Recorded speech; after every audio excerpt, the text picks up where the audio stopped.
Halo teman-teman, assalamualaikum warahmatullahi wabarakatuh. Bismillah kanthi nyebut asmane Gusti Kang Maha Welas lan Maha Asih. Di sini saya ingin menerangkan bahwa setiap karakter manusia, baik itu karakter yang buruk ataupun karakter yang baik, semuanya itu bisa dirubah, teman-teman.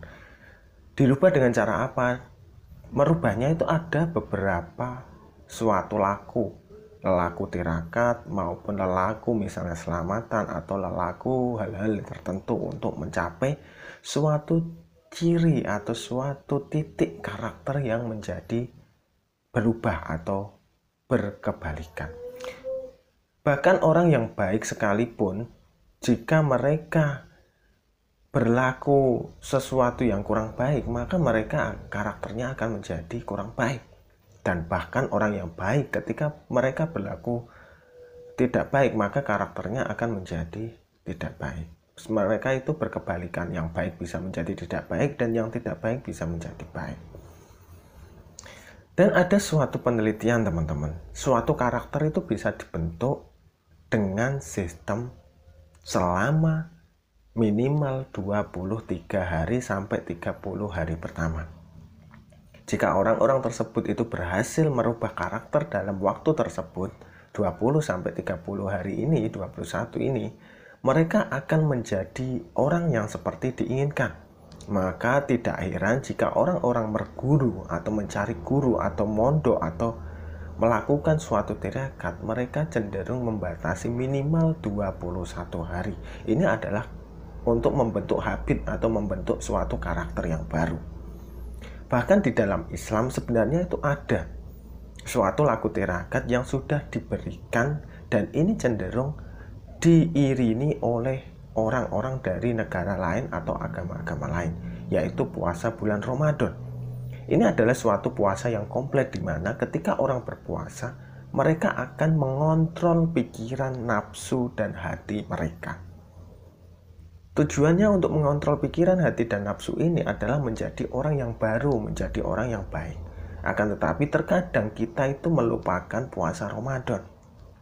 Di pertengahan mungkin kita bolong, mungkin kita tidak ikut berpuasa, mungkin kita ikut berpuasa tapi karakter kita itu tidak menciri khaskan orang berpuasa.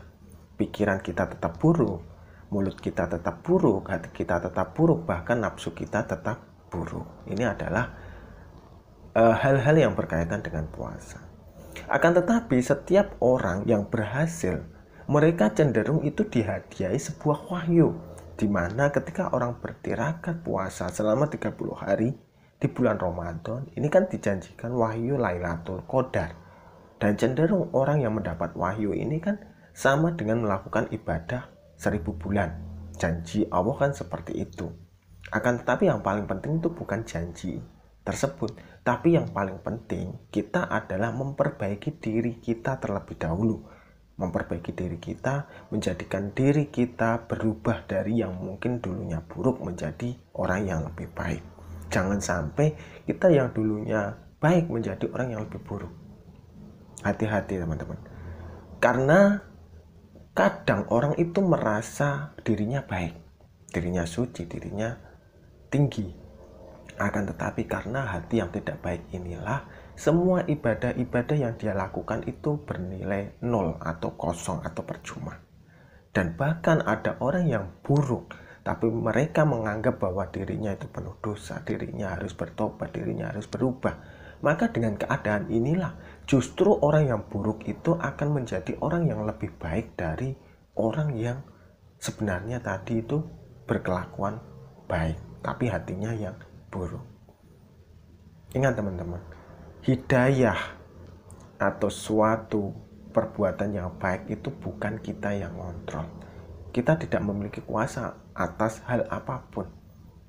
Itu adalah kehendak dari Allah, karunia dari Allah kepada diri kita.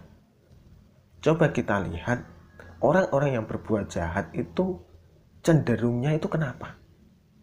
Pertama, bisa karena lingkungannya. Yang kedua, bisa karena dorongan dari kebutuhan yang dia inginkan atau kebutuhan yang dia harus penuhi. Dan bisa jadi karena memang karakternya buruk.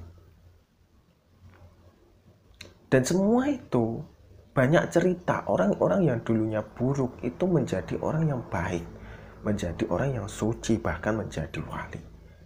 Contoh saja adalah beberapa ustadz atau beberapa kiai yang terkenal dengan hal-hal seperti itu, tapi di akhir hayatnya itu menjadi orang yang baik. Kita tahu bahwa Sunan Kalijogo itu orang yang dikisahkan itu pada masa mudanya itu menjadi orang yang cenderung berkelakuan buruk, tapi akhirnya si wali Sunan Kalijogo ini menjadi baik di akhir hayatnya, bahkan menjadi panutan dan ilmunya manfaat sampai kita saat ini. Belum lagi seperti preman pasar Hercules itu, belum lagi nanti ada cerita dari Ustadz Jeffrey yang sudah almarhum itu, dan lain sebagainya. Bahkan orang yang menganggap dirinya baik, orang yang menganggap dirinya suci, orang yang menganggap dirinya adalah kiai dan pendakwah, pada akhir hayatnya dia menjadi buruk karena dari kesombongan tersebut. Kebusukan-kebusukan yang dia miliki, kebusukan-kebusukan yang dia sembunyikan terbongkar di khalayak masyarakat umum. Lalu, apakah hal seperti ini itu berpengaruh? Ya, karena suatu karakter itu bisa dirubah asal orang tersebut mau untuk menerima hidayah. Jika teman-teman tergerak untuk menjemput hidayah, jemputlah. Karena Allah mungkin sedang menggerakkan hati teman-teman untuk menjemput hidayah tersebut. Jangan berpikir masa lalu saya kelam, masa lalu saya penuh dosa, dan lain sebagainya. Teman-teman milikilah prinsip hidup. Kalau teman-teman memiliki dosa di masa lalu, sudah lupakan.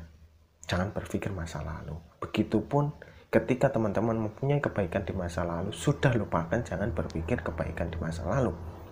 Dan sekarang adalah hal yang teman-teman perlu pikirkan, perlu lakukan. Dan untuk kedepannya, teman-teman harus berbaik sangka, saya harus menjadi orang baik, saya harus berkelakuan baik, saya harus berkarakter baik, seperti itu.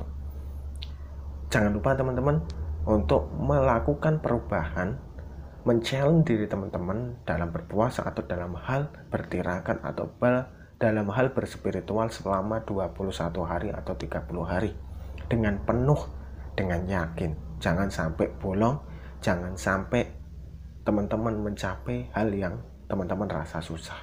Semoga teman-teman berhasil dalam laku tirakatnya, dan wassalamualaikum warahmatullahi wabarakatuh.